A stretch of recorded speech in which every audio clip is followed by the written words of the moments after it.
Hello everyone. आप सभी का हमारे चैनल पे स्वागत है। आज के इस वीडियो में हम डिस्कस करने वाले हैं कि प्रैक्टिकल एग्जाम में फुल मार्क्स कैसे लिया जाता है। ठीक है, मैंने बोर्ड पे 4 टॉपिक लिखे हैं। इन चारों टॉपिक के बारे में हम डिस्कस करेंगे। प्रैक्टिकल एग्जाम में यही 4 की पॉइंट्स होते हैं जो कि आपको फुल मार्क्स दिलाते हैं। वीडियो को पूरा देखना, तभी आपको पूरा स्ट्रेटेजी समझ में आ पाएगा। ठीक है, वैसे तो अगर प्रैक्टिकल की बात करें तो अलग अलग चीज़ों के अलग अलग मार्क्स रखे जाते हैं, बट मैं अगर सच में बताऊँ तो जो प्रैक्टिकल का फुल मार्क्स डिसाइड करता है वो आपका वाइवा डिसाइड करते हैं।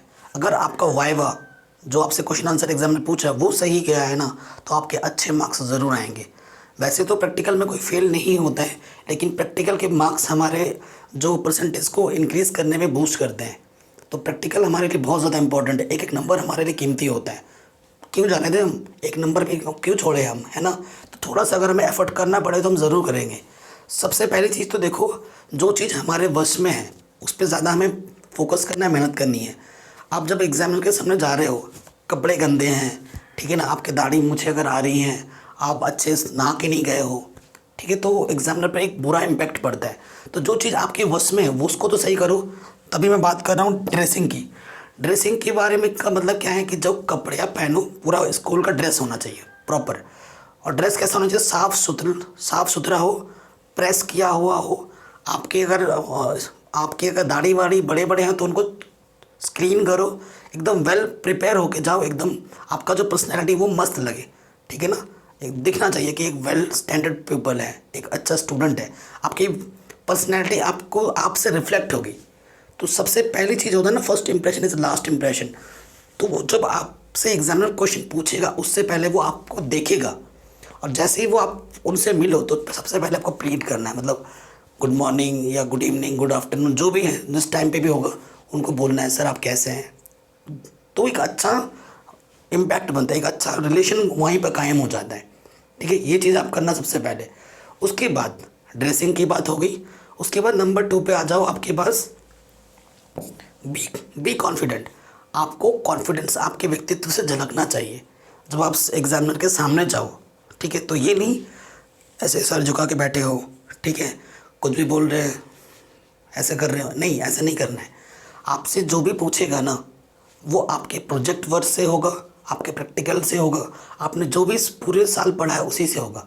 90% जो क्वेश्चन पूछता है ना एग्जामिनर, वो आपके प्रोजेक्ट वर्क से होता है, जो आप प्रोजेक्ट बनाते हो। अभी इस टॉपिक पे आऊँगा, लेकिन बी कॉन्फिडेंट का मतलब क्या है वो मैं पहले बताता हूँ।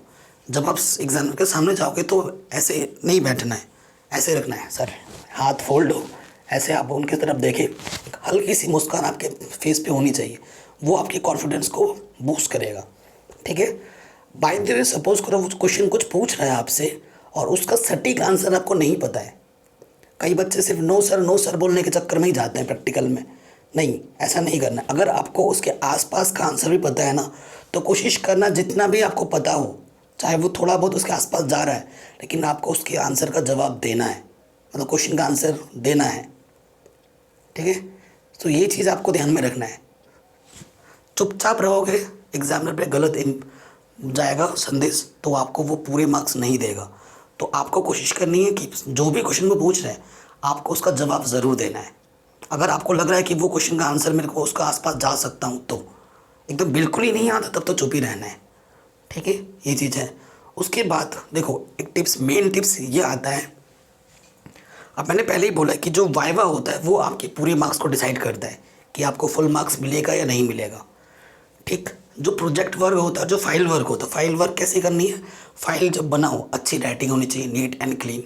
आपके सारे उसमें कोई नोट ना हो, नोट कि यहाँ पर ये गलती हुई है, कोशिश करना कोई नोट ना पड़े। और उसके अलावा फाइल बनाते वक्त, ठीक है, चीज़ों को जब आप कर रहे हो तो फाइल, हर एक जो प्रैक्टिकल आप करते हो ना, तो उसका एक ऑब्जर्वेशन होता है। उस ऑब्जर्वेशन पे क्या क्या क्वेश्चन बन सकते हैं, क्या क्या चीज़ इंपॉर्टेंट है, पहले से ही लिख लेना। ठीक है, 4-5 पन्ने में लिख लेना बड़ा बड़ा करके, और एक दो दिन उसको प्रिपेयर कर लेना। मेन आपका आ जाएगा प्रोजेक्ट वर्क, जो प्रोजेक्ट आपको घर से बनाने के लिए देते हैं। कोई चार्ट पे बनाता है, कोई किसी में बनाता है, कोई फाइल में बनाता है। उसको उस पर ज़्यादा मेहनत करना है। उस पर बनने वाले क्वेश्चन आपको खुद से बनाने हैं, इंटरनेट पे सर्च करना है, टॉपिक सर्च करना है, क्वेश्चन आंसर आ जाते हैं। ठीक है, तो उस क्वेश्चन आंसर को प्रिपेयर करो। एग्जामिनर 90% चांस होते हैं कि उसी प्रोजेक्ट वर्ड से ही आपसे क्वेश्चन पूछेगा, और 10% चांसेस होते हैं कि वो आपके सब्जेक्ट रिलेटेड क्वेश्चन पूछेगा, और सब्जेक्ट रिलेटेड क्वेश्चन आप बता दोगे। बोर्ड एग्जाम में जा रहे हो यार, आपने पूरे साल पढ़ाई की है, अभी तक पढ़ाई की है, तभी तो आप कुछ दिन बाद आपके बोर्ड एग्ज़ाम होंगे, तो आपको ज़रूर आता होगा, तो टेंशन लेने का नहीं, आप दे दोगे जवाब। तो वाइवा में जाना है, बी कॉन्फिडेंस होके, आपका प्रोजेक्ट वर्क सही होना चाहिए, फाइल वर्क सही होना चाहिए। कॉलेज स्कूल में जो प्रोजेक्ट जो आपका वो होता है प्रैक्टिकल होगा ना, वो प्रैक्टिकल हो जाता है सबसे, किसी भी तरीके से उसकी तो टेंशन ही लेनी नहीं है, वो चीज़ हो जाती है। उसमें आपकी टीचर भी हेल्प कर सकते हैं, आपके दोस्त भी हेल्प कर सकते हैं, ठीक है, तो उसका तो टेंशन ही मत लो, वो चीज़ हो जाएगी। मेन चीज़ आपकी वाइवा, और वाइवा रिलेट करेगा आपके प्रोजेक्ट वर्क से, ठीक है, या फिर आपके जो भी सब्जेक्ट होगा, आप साइंस का दे रहे हो, एसएसटी का दे रहे हो, या मैथ्स का कुछ भी दे रहे हो, कोई फिजिक्स का दे रहे हो, केमिस्ट्री का दे रहे हो, तो उसी से ही क्वेश्चन आपसे पूछा जाएगा सब्जेक्ट रिलेटिव। अगर प्रोजेक्ट से हट के वो कुछ पूछ रहा है तो मैक्सिमम चांसेस है आपके प्रोजेक्ट वर्क से ही क्वेश्चन पूछेगा। इन चीज़ों को ध्यान में रखना है, अगर इन चीज़ों को ध्यान में रखते हो तो आपके फुल मार्क्स आएंगे, इसकी गारंटी मैं देता हूँ। और क्या है ना, एक एक्स्ट्रा टिप आपको और देता हूँ, जो सब्जेक्ट के आपके टीचर है ना, उनसे आपकी जो बॉन्डिंग होती है, जैसे मैं मैथमेटिक्स का टीचर हूँ, मैं तो टेस्ट नहीं दूंगा, लेकिन मैं एग्जामिनर के बगल में बैठा रहूँगा। अगर उनसे आपका अच्छा बॉन्डिंग है, अच्छा रिलेशन है, तो वो भी कभी कभी एग्जामिनर को पुश करते हैं कि सर ये अच्छा स्टूडेंट है, पहले ही बोल देंगे, तो एग्जामिनर पे वो एक इम्पैक्ट पड़ जाएगा, वो भी आपको उस नज़रिए से देखेगा, और थोड़ा बहुत अगर आंसर गलत भी हुआ तो भी आपको फुल मार्क्स मिल जाएंगे, ठीक है। तो जो टीचर होते हैं ना, उनके साथ भी आपकी बॉन्डिंग थोड़ी अच्छी होनी चाहिए, समझ रहे। और जब भी आप वाइवा देने जाओ, तो जो टीचर आपके सामने बैठे हैं उनको आपको विश करना है, गुड मॉर्निंग हो या सुबह दे रहे हो, जो भी है, ठीक है। बोलने के बाद सर आप कैसे हैं, इतना बोल दोगे, इतना बोल तो सकते ही है ना, तो उन पर एक पॉजिटिव बोलते हैं ना, पॉजिटिव चीज़ जाएगी, और वो चीज़ आपको ही हेल्प करेगी, ठीक। इन चीज़ों को ध्यान में रखना है, तो आपके प्रैक्टिकल में फुल मार्क्स आएंगे, इसकी फुल गारंटी मेरी है, ठीक है। और टेंशन नहीं लो, प्रैक्टिकल में कोई फेल नहीं होता है। अगर 30 नंबर का एग्ज़ाम है प्रैक्टिकल का, तो 25+ सबके आते हैं, 25+ सबके आते हैं, ठीक। और थोड़ा सा एक्स्ट्रा एफर्ट आपको 30 में से 30 दिला सकते हैं। अगर ये वीडियो अच्छी लगी है तो प्लीज़ लाइक शेयर ज़रूर कर देना। मैं डेली वीडियो अपलोड करता हूँ बोर्ड्स एग्ज़ाम से रिलेटेड, ठीक है। आप मेरे चैनल पर जाके देख सकते हैं। वीडियो को लाइक कर दो, कमेंट करके बताओ वीडियो कैसी लगी, और चैनल पर नए होते तो सब्सक्राइब करके नोटिफिकेशन को ज़रूर प्रेस कर लेना। मिलते हैं आपसे नेक्स्ट वीडियो में, तब तक के लिए बाय, जय हिंद।